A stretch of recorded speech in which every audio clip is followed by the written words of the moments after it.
I am sitting in the middle of the forest. I hear the sparkling sound from a fireplace. Wasn't that a cool sound effect? I'm in. Was a sound effect? It wasn't the real fireplace? It sounded like a fire, right? Shh. Don't ruin the story. I'm in my family's cabin in the middle of the forest, and I am so nervous.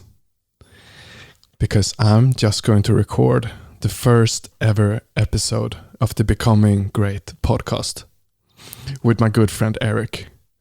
And I would say we're both pretty nervous because we have never done something like this before, and just the thought of people listening to us, super scary. Now, it's 1 year later, and I'm sitting again in the middle of the forest. The fire's making sounds. And I'm the same person, but in a way a lot wiser. And a lot of things have happened this year, both for me personally, for me and Erik, and our organization Great.com. And this will be an episode where I interview Erik Bergman, the founder of Great, on how have we done this year? How have we changed? How have we grown? What is different now compared to 1 year ago? So Erik, good day, good morning. Good day, good morning, good evening. It's in the middle of the day. We'll say good day. It's pretty much dark all the time anyway. Erik is back in Sweden from Malta. Yeah, I'm in Sweden and I'm contemplating if this is really a good place to be in December. No. And I'm here with my good friend Emil, who, as you just heard, was with me from the first ever episode of this podcast. He is the host, but also the first guy joining in the project and pretty much the smartest person I've ever met. So I'm looking forward to this episode, and I'm looking forward to be interviewed in the Becoming Great podcast. I am looking forward to that too, very much. I think summarizing progress is so important because when I take the time to look back, I really see what I have accomplished. I'm looking forward to do that as the organization. And if you're new here, welcome. This is the Becoming Great podcast. And the purpose, the reason why we do these dialogues is to help you who are interested in entrepreneurship and want to use your skills to make the world a better place. So hey, let's get into it. So where were we in January last year, Erik? Not only physically, like in the forest, but where were Great.com? I'd say that January last year was when Great.com started to happen. So the project has been running for almost 2 years now. I bought the domain name in January the year before that. But 2018 was just a very fluffy year. We didn't really get started with anything. We didn't really know where we were going. And January was the first time we started the podcast. We started with regular meetings in a structured way. We started doing things. But all in all, it was very vague. We didn't have a clear vision of where we were going. And we hadn't really a clear vision of what everyone in the team would be doing or why everyone in the team were there. So if you could summarize us in 2 sentences, what is Great.com? What is the purpose of this organization? That was a tricky question. The purpose of this organization is to make the world a better place in a way that we really enjoy making it a better place. And what is the business model? So it's going to be a marketing company working on commission. And at this stage, it's going to be focused on the gambling industry with the goal of moving money from the gambling industry to the climate change and hopefully save our planet from global warming. I like the idea, obviously. So how much of that idea was crystallized in the beginning of 2019? So we had come to the conclusion, or I had come to the conclusion, that I really wanted to build a company that made money in the gambling industry to give it away to better purposes. I had not think about really where I wanted to donate or how I wanted that to happen. I hadn't thought about how this was going to be communicated, exactly where we were gonna build this product or how the product would look like. Pretty much nothing. All I knew was that I wanted to build something very long term, and I wanted to make money in the gambling industry to donate it to better causes. That's pretty much the only thing I knew in January last year or this year. So, and did you have any idea of, have you had the thought that the money would go to the climate change, to preventing climate change? Not then. So a year ago, I wasn't at all involved with the climate question. I wasn't actually concerned about it at all. I thought that the climate would mainly be a problem for polar bears and possibly for cities very close to sea level.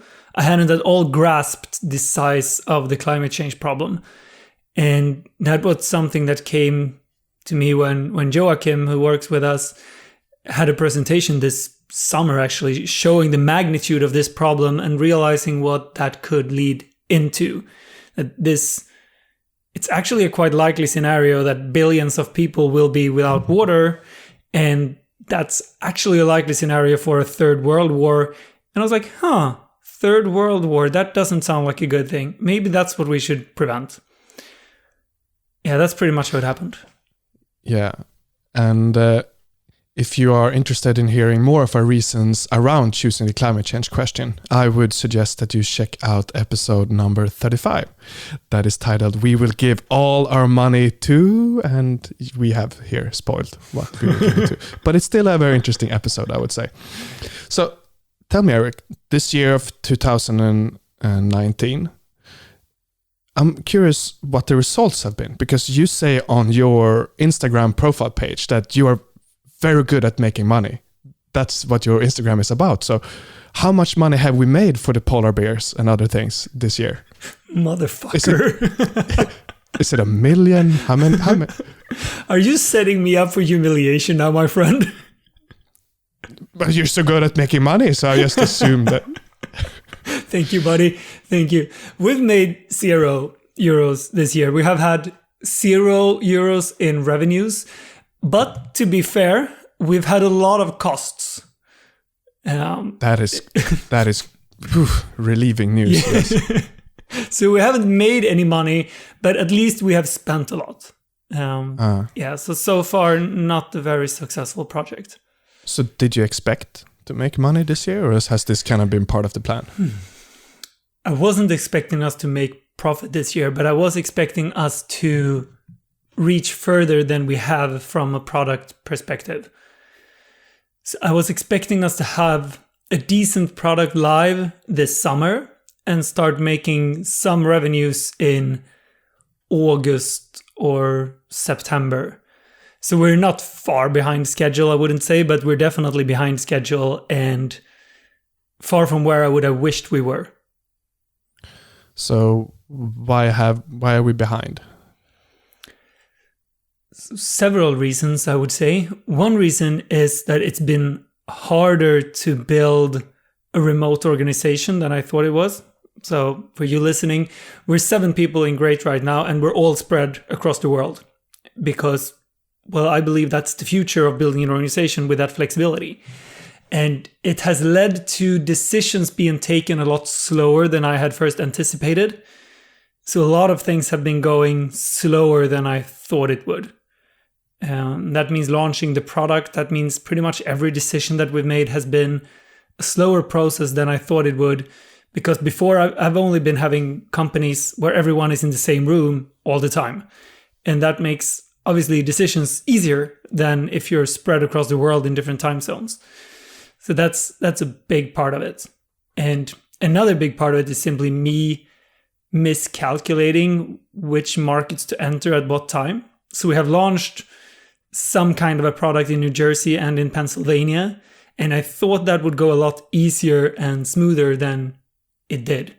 We ran into a lot of complications that I didn't foresee. So pretty much everything goes down to me miscalculating either how fast we can make decisions or where to make the decisions. So I take full responsibility for being really not so good at making money this year. And how do you feel about the whole situation that we're not making money? So a couple of months ago, I felt frustrated about it. I doubted the entire process. I doubted where we where we're going and if this is even gonna work. And today I feel very confident with where we are. I feel very happy with the foundation that we have laid, even if we haven't made any money at all. It feels like for the first time, everyone in the team is starting to find their places where they can really contribute with their skills in the best way. And that also took longer than I thought it would. But now it feels like, so one thing that's done differently in this organization than in my previous organizations is that I have mainly recruited based on the person's qualities as a human being and talents and values compared to specific skills that would make sense.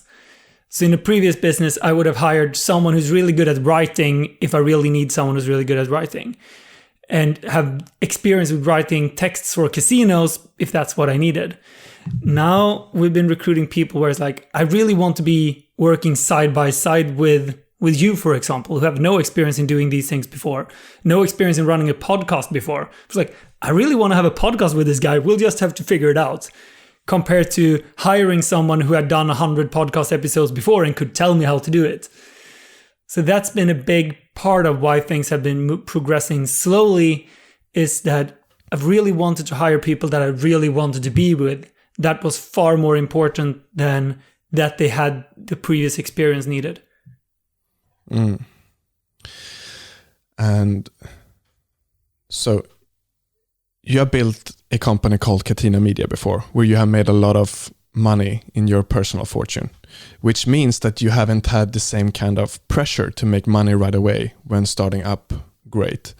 Do you think not having that pressure is actually slowing us down, making you put maybe less demands on your staff?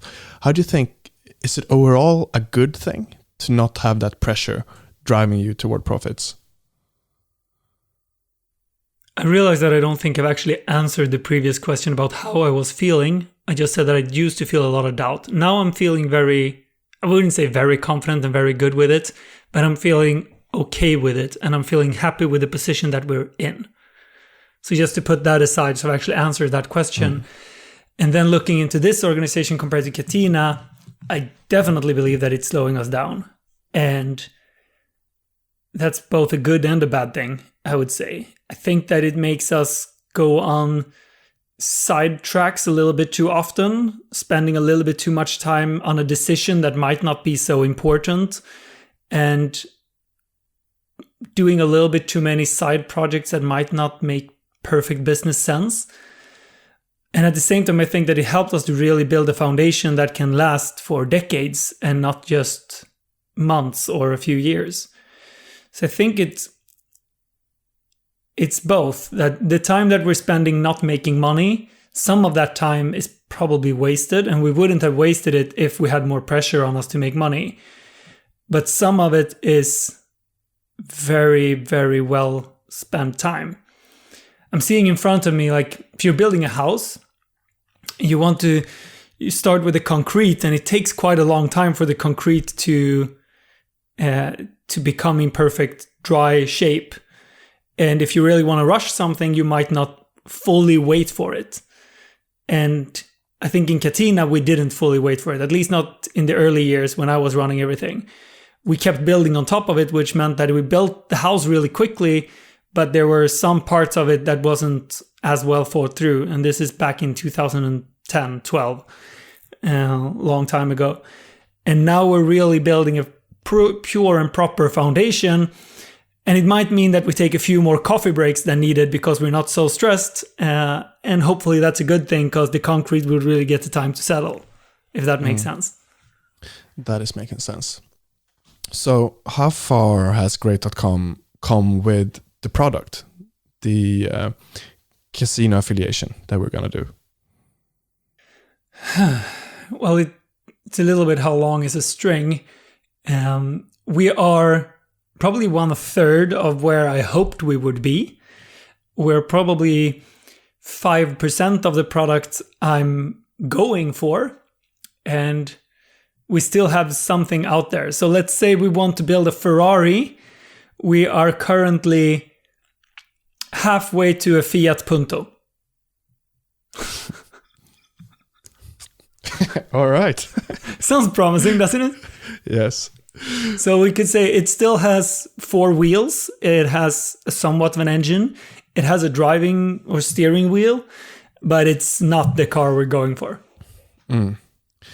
So I've kind of been structuring my questions here today to look at successes and failures. So we've been looking a lot at things that hasn't gone as planned, but it almost seems a bit unfair right now for the progression of great. So instead, look at something that I think have gone really well. And one thing that really makes me enjoy being in this organization more now is that we have a clearer understanding of where the money is going to. So talk a little bit about the philanthropic work we have done throughout the years. Which organizations have we made donations to, for example? I'll give a little bit of a background of how we got to where we were. So I've started with my philanthropic backgrounds like a couple of years ago. I started giving donations to organizations where I had my heart in it. It were people I knew who were working in these organizations and were really close to me. It was an orphanage in Uganda, a kindergarten in the slum of Cape Town, South Africa, a school for IT in Ghana, and an organization working with child sex slavery and trafficking in India. And in all of these organizations, I had people close to me working, and I felt very strongly for their cause. And what I learned after a while was that even though they're really, really good organizations with really passionate people, there might not be the organizations that do the most good. And I learned that thinking about this child sex trafficking organization, that what they did was that they worked with rescuing children who were kidnapped and getting them out of there, which is obviously an amazing cause. But what I realized was that they didn't do anything about the underlying problem. Like someone wanted to kidnap people and his children, and someone wanted to buy them. So if you start rescuing a lot of children and there's still someone who wants to kidnap people and someone who wants to buy them, they're probably just going to kidnap other children. And I realized that my donations here probably just resulted in some people being rescued, and the side effect was some other children being kidnapped and sold instead. So I couldn't know that my donations actually made something good in the end result. And that really scared me. It's like, okay, I don't understand the full picture here. I'm not dealing with the fundamental issues of this problem. So then I started doing a lot of research about charity and where to do charity, where you can really know if it's making an impact or not. And I found out that one of the most efficient ways to save human lives is to give away mosquito nets. Mosquito nets prevent children, well, adults and children, from getting malaria. And roughly one mosquito net costs $2.50. And with 1,000 mosquito nets, you can prevent 500 cases of malaria, which mathematically means that you save one life. And it doesn't mean that anyone else is going to get malaria because you protected 500 people. It actually becomes less malaria. So for a while, I was very involved with this. And that's where we were in January last year. It's like, okay, we want to save as many human lives as possible. We want to do this. But both you and me and people around us had a hard time connecting with this. It's really hard to understand mosquito nets. Why is that hard to understand? So it's very abstract in the sense that it's easy to see if we save a child from prostitution that's been in hell on earth, that's a really good thing. If we give away a plastic net, it's still hard to see the end cause of that. We don't get to see which children that didn't get sick. At least I don't have a connection to the disease of malaria, so I don't really understand it. I don't have a connection to mosquitoes in that way, so I don't really understand. It was really hard for my heart to connect with these causes. And you're not being affected by it either. No, I've never had malaria. None of my friends, at least none of my close friends, have had malaria. And if they've had malaria, They haven't had it in the way you have it in Africa, where you suffer and die. They've had it in a way where they have access to healthcare and stuff like that. Yeah, and that difference become extra stark if you compare it to being involved in the climate change, which affect almost every human. Yeah. And malaria affects a very small percentage of humans. Exactly. So we were in a place where we tried to focus on all kinds of different causes that were just very efficient, but that I at least couldn't connect to, and no one in the team really could connect to. And then we landed on like climate change could actually be the biggest challenge that humanity has ever faced, and could be the biggest reason for extinction of animals and, for that matter, humans on the planet. And I could really connect to that cause in a way that I couldn't connect to the other things. So when we realized that, hey, this is where we want to focus all our efforts with Great, to me that felt like, yes, that's what we're doing. It was like a key in a lock and just saying click, and it just made sense. Yeah, and to me it clicked as well when I saw the images. Let's say we want to brand ourselves as an organization that wants to help nature.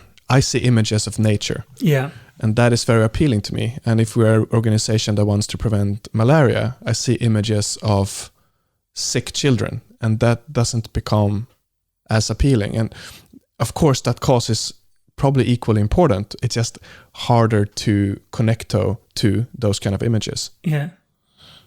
Yeah, definitely. And from all the things, I mean, we're building a company around this, and then it makes sense to be able to build it with beautiful pictures of nature rather than, well, sick children or whatever. It's regardless how you do it, it's complicated. But for me, it was a very big step in progress to be able to say nature is the most important thing. The climate is the most important thing. That's where we want to give all our efforts. And it felt, from being very vague, it became very clear to me why we're doing this and where we're heading. And that was a big milestone for Great, but also for me personally. I felt like I've been missing that direction, and now it felt like I have direction. So that's been one of the main successes, I would say, this year, figuring out what it is that we want to do. Yeah. So what donations have Great done this year?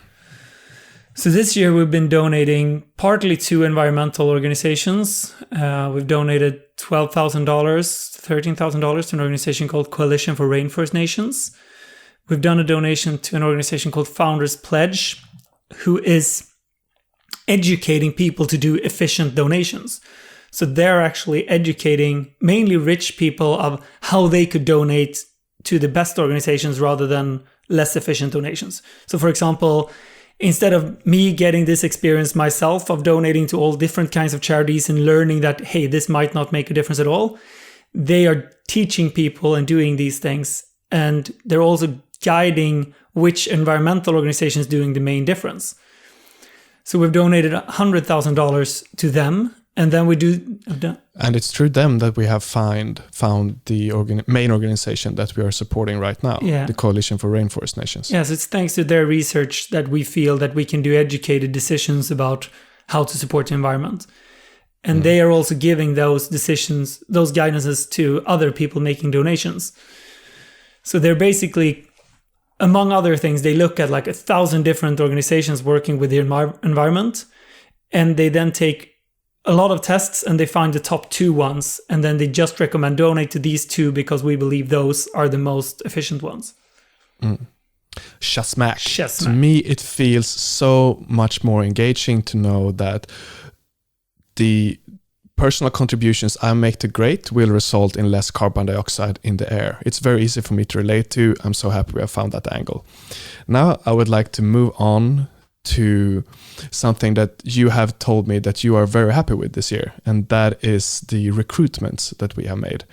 Why are you happy about that, and why does that feel like a success?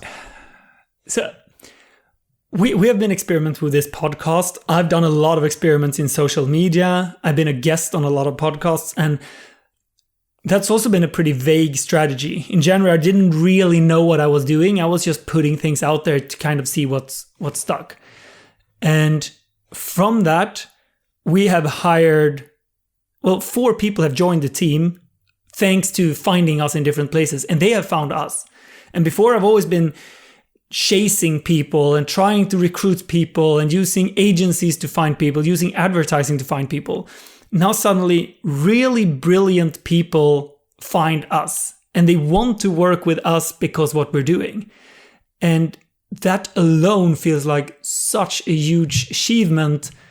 And so I'm really, really proud of that. Like Joachim and Tobias, who have joined us this year, have both chosen to significantly lower their salaries just because they want to work with greats. So from the different jobs they had before, they now work for significantly less money because, we want to make a difference with our money.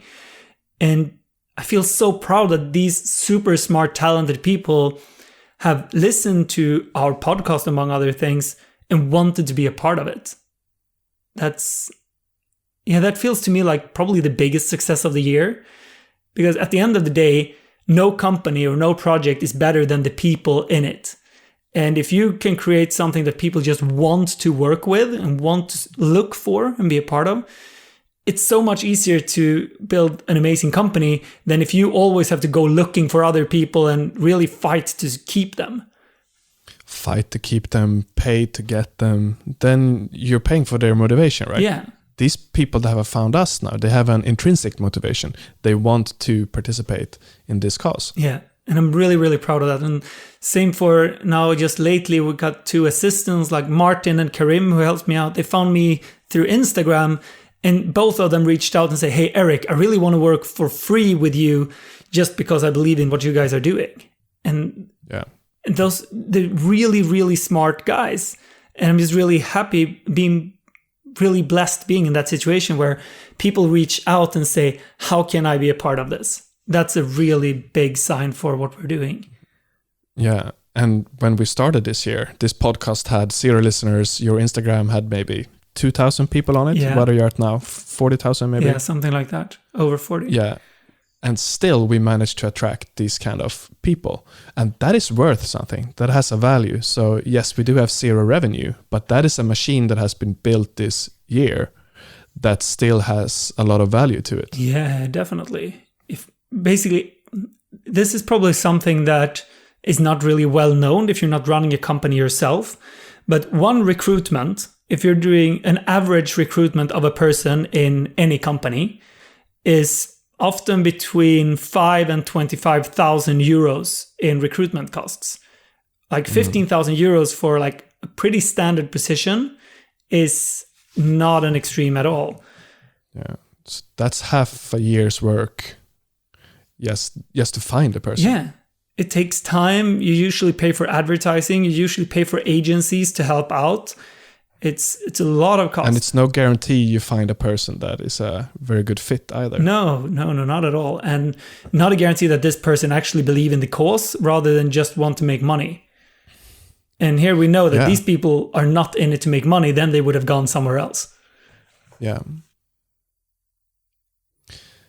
And it's very exciting what you have built with Instagram and the opportunity to reach that many people with the cause and the purpose and the business model that Great has, especially if you grow your account bigger, because there are opportunities that will come in that we can't see right now. Yeah. So to me, we're on the edge of, I like to call it chaos, randomness. Unexpected good things can be expected to happen in 2020. I'm so excited about 2020. Yeah. All right, so let's move there. Yeah. Because you have mentioned that everything have changed, and we're going to create a whole episode about what we think will happen in 2020 and what plans and goals and strategy we have. But can you please touch briefly upon it so people can be a little bit excited for probably episode number 50? Probably. Title coming. Yeah. Preliminary is the episode 50. Yeah, well, so we started this year with a very vague idea where we were going. We didn't have a clear strategy in place. We didn't really have proper goals. We didn't have a vision. We didn't have values of what we wanted to represent. And that's something that, thanks to Joachim we now have in place. I felt that this was kind of fuzzy, and he's like, Erik, you need to sit down. We need to structure this. We need to figure out where we're going, why we're going there. So now we have a strategy in place. Like, these are the milestones we want to reach. We have some goals in place. Like, by the summer next year, by August, we want to be breaking even, meaning that now we are making zero revenues and we have costs of about 30,000 euros a month. So by August, we need to make at least 30,000 euros per month to actually be self-sustainable. So that's a big step and a clear goal and a clear milestone that I'm really excited about. And yeah, we have some more goals, but we'll touch upon them in episode 50 or whatever it's going to be. And we also have a clear idea. We've been talking about what is the values that we represent, what's very important for us as a team. And among other things, we have reached that, well, when the team spoke about their values, I think the most common words that were being used was honesty. And I was very excited to hear that was such an important thing for everyone in the team, because that's never been a part of any company I've been involved with before. And just having an organization that so deeply connect with honesty, for me, is really big, that we have that value. And we definitely didn't a year ago. We didn't know each other a year ago. Well, you and I did, but not the team in all.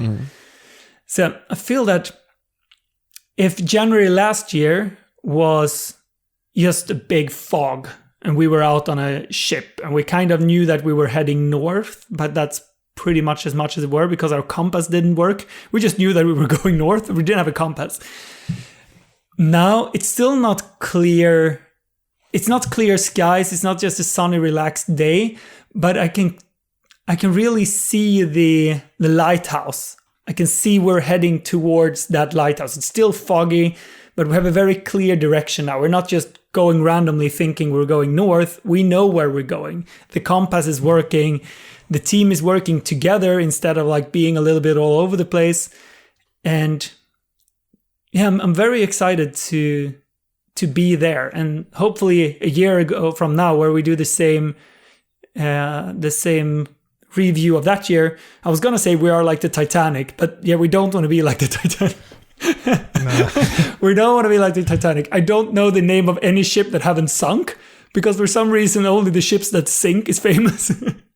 The Vasa ship. Exactly, the Vasa ship sunk as well. And that ship that last year outside of Italy somewhere, what was the name of that one? Yeah, some other big ship. So we're like a big ship that works, like the Titanic without icebergs. Like the Vasa ship without crazy kings that say put on more guns on it so it will go down. And yeah, I feel confident that a year from now we will have that ship. It will be strong titanium ship with engines that really work, and we know exactly where we're going. And yeah, I'm very, very excited for where we're heading, and I feel confident that we'll get there. Me too, buddy.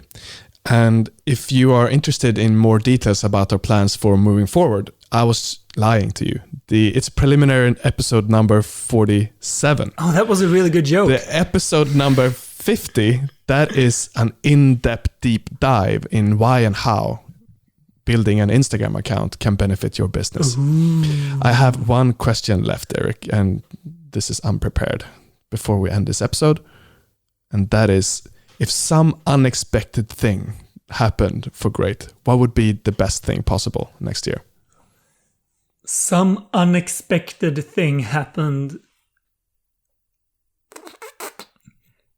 That would be that we, for some reason that I haven't been able to foresee, get skyrocketing rankings in Google and start making a lot more money earlier than I had anticipated, and we can start scaling from that. Yeah, I think that's what would give me the most comfort in where we're heading, and feeling that now this is real. We're still in a stage where it still feels like my crazy hobby because we're not making money. It's still Erik spending 30,000 euros a month on a crazy project. And it would give me a lot of comfort coming to a place where it's like, no, now it's self-sufficient, it makes money, it's growing, and it's a project on its own. So I think that's the best thing that would happen for me right now. That would give me a soothing perspective on everything. And if someone listening to this would like to help us out, what can they do to help us? I'm going to go on a tangent here and go with a little sidetrack. So usually we say go to iTunes and give us 5 stars. So please do that. But other than that, right now what we're lacking is links. We need links pointing towards great.com because that's what will help us to rank in Google. So I would love to do interviews with different websites. I would love to do interviews with news magazines or big blogs about the project and what we're doing in a way that it could get us links. So if you have any way if you have a website where you could link to us, or if you're working with a magazine or any way you want to do an interview with me, please reach out and help us on this mission because it's very important to us. All right. That is it for today. See you in the next year or next week or whatever. See you when you see you. See you when I see you. See you when I see you. Merry Christmas, everybody. Merry Christmas and welcome back to Sweden, Erik. Thank you and a Happy New Year. Cheers. Cheers.